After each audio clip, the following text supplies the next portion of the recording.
Some of you have talked about some of the negativity that goes around. So when we've got young people like Khyeesha and other Aboriginal students in schools, with the young people that support them, or kids who are different from mainstream communities, how do they handle, or what advice would you give them, as well as handling it, what advice would you give them about managing negative responses to Aboriginal issues in their schools or their support of Aboriginal people? I think it was hard for me. I went to a private school and, you know, I loved the school. I got a really good foundation at that school, absolutely. But there was definitely some racism there and some stereotypes. I remember for me being in year 10 and having an English teacher who was amazing. He ended up being really amazing, but would always, you know, come up to me, do you need some extra help? Do you need some extra help? What's going on for you? Like, and I just wasn't really sure. Like, I was thinking, why aren't any of the other kids in the class, you know, I was the only Aboriginal kid in the class, why aren't any other kids kind of getting this as well? And then she had some side conversations with me on the side, and it turned out that they had been labelling kids with special needs and who needed some other support, and kids with disabilities as the same as the Aboriginal kids. So that was just, you know, some of the small microaggressions, I guess, but in the system. So again, my Aboriginality is not a disability. My Aboriginality is not something that I needed extra support around. And then, yeah, we had a conversation, and when I kind of realised that this was again, it was again the emotional labour that Aboriginal people and the expectation of me as a year 10 student to support this white teacher around what that looked like, and my experience being in her classroom, you know, thinking that I was less than, I guess. So yeah, for me, sorry, I've forgotten what what the question was, but yeah, for me it's about that experience still lives with me and sits with me too. So yeah, how we can kind of change the system. How did you handle it? I think I went into myself. I'm a bit of an introvert, so you know, but then going home to mum and dad, and then, you know, it's that extra layer of, I guess, innocence that gets taken away from Aboriginal kids so often in the school system, you know. I guess I see it at the moment with my kids as well, who are, you know, 9 and 5, kind of going through the system, and you see that the school system sometimes isn't set up for Aboriginal kids. You know, my son especially is very outward and, you know, he doesn't like to sit in the classroom. Again, because that is our ways, and that's how I parented him as well. That's my Aboriginal parenting ways. You know, we get out there, we have lots of big yarns, and we learn in different experiential ways as opposed to kind of sitting in a classroom. But ultimately, it's not doing him well at the moment in a mainstream school system. So I suppose I don't deal with it very well. I think I come in as a very strong, fiery mother, and I guess I've kind of learnt that from not dealing with it well, I guess, when I was a teenager, going really insular and kind of feeling a bit shame about myself, and unfortunately that's kind of an experience that you take on. Yeah, it's hard to see pride and to see that in yourself sometimes when everyone else kind of sees you as that stereotype and that bias, and, you know, not going to do well at school. So I guess I implore teachers to really understand who people are, who your students are, what your students need, and to really understand what Aboriginal ways of education are and how you can incorporate that into the mainstream school system. That's good.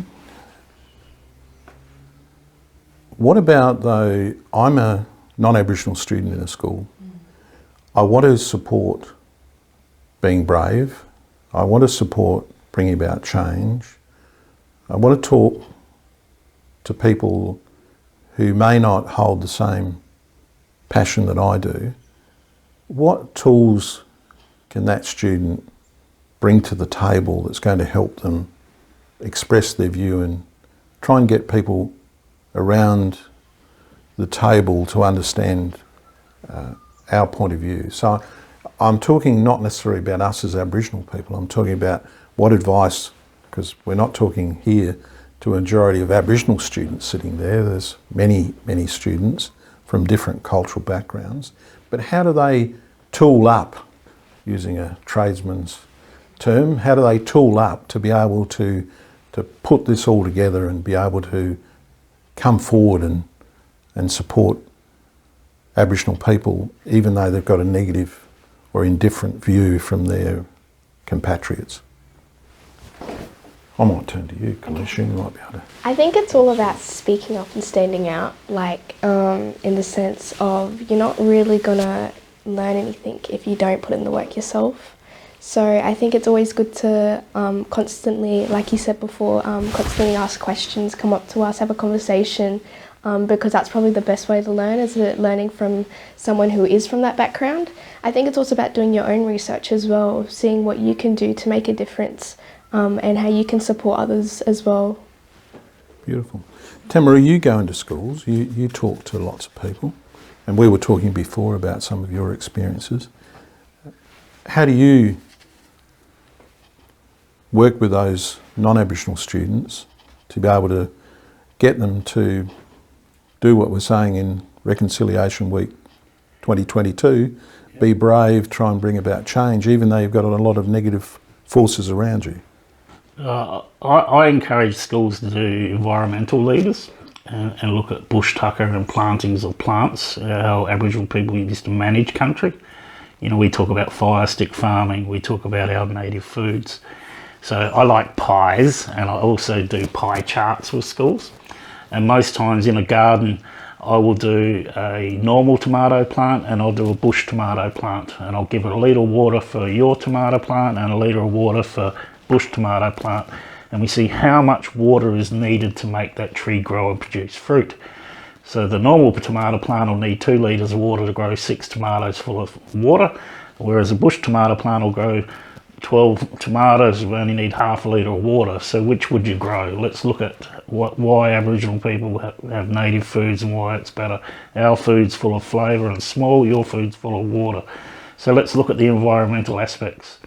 You know, we're the oldest known culture on the planet. You'd think we'd know how to look after country. So through the STEM progress and the HAS programs at schools, this is how we encourage non-Aboriginal people to bring their perspective on how to manage country and our perspective. And most times what I do is I get some of the non-Aboriginal kids to take a tube stock of, whether it be knobby clubrush, ruby saltbush or whatever, to take it home, and they grow it in their own yard. So they take ownership. And once they take ownership, you know, it really happens, and then they immerse ourselves in all other aspects of our culture. It's I think in the, you know, the English people, they unpack it. It's about reverse psychology. If you make it their idea, they'll make it happen. And most times with schools, they love it. They love bush tucker. You know, gone were the days where we have planter boxes. Now we have interactive gardens where we graze on our way and sit down and eat it. Most times I do an Aboriginal entrance and a non-Aboriginal exit or entrance, and they have their product at their end and my product on our end, and we sit and we eat. And you know, when we eat, we talk, and we learn about things. So I encourage most schools that I work with to do a bush tucker garden, you know. So, and it works really well. We have edible foods, we have medicine plants, we have plants for the bird life, we have plants for ground-dwelling animals. And it's great. You can, you know, hang bananas in kindies and butterflies will come. We can have ruby red salt bushes everywhere with the red berries candy to kids. We can have ruby yellow where we give our non-Aboriginal fellas the ruby yellow, and in half an hour they get diarrhoea because it cleanses their insides. So it's all about engaging all aspects of our knowledge.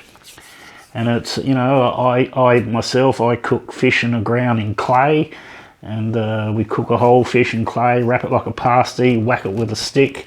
The clay peels automatically the skin off the fish, so it descales fish, leaves steam meat there. Well, we've been cooking like that for years. Why aren't you cooking it? You know, I find in the educational space that a lot of non-Aboriginal people, we can articulate how to do it, but they just don't get it. We need to show them how to do it.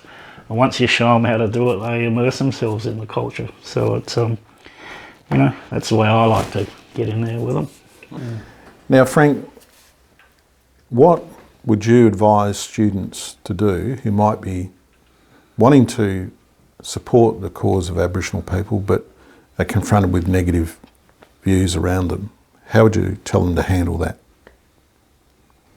Yeah, I think just seek out other people that you know that have that sort of experience you know, around conflict, and just challenge them. I think is one way of sort of bringing about change. I think, you know, to be outspoken and trying to yeah, sort of get other people involved. I think it's a way to go, and try and have a support behind them, support mechanism behind them, so they can sort of you know, continue on advocating for change. It's a good comment.